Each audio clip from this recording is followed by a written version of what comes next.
Hi everyone, this is Deacon Paul, and this is the Gospel Reflection for Tuesday, April 7th.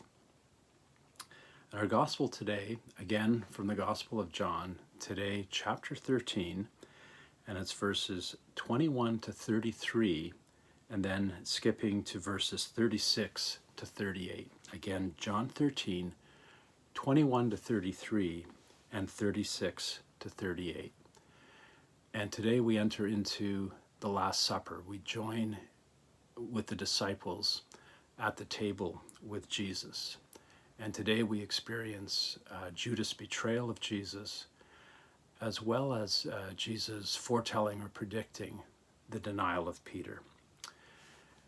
And, you know, this story has been part of our lives for so long that sometimes we, because familiarity, we forget how powerful and dramatic this whole episode is.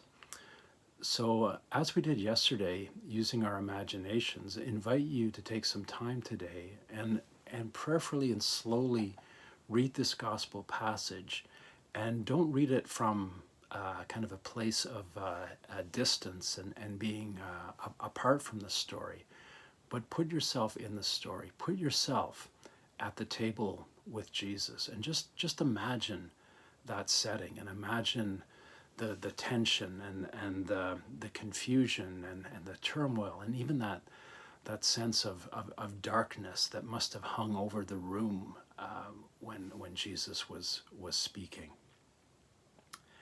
And yesterday we looked a little bit at the character of Judas as well as of Mary, and today invite you to pay particular attention to Peter, because there's elements of Peter that we all share in. And I think that's an important thing for us to do this Holy Week, is to recognize the different characters and players in this whole drama, whether it's Peter, whether it's Judas, whether it's Pontius Pilate, whether it's the crowds, and see what we have in common with them, because we too are part of this passion narrative.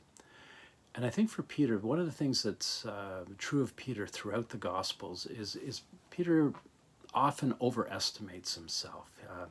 He's a guy who talks big, but often acts in a way that's very different from his words.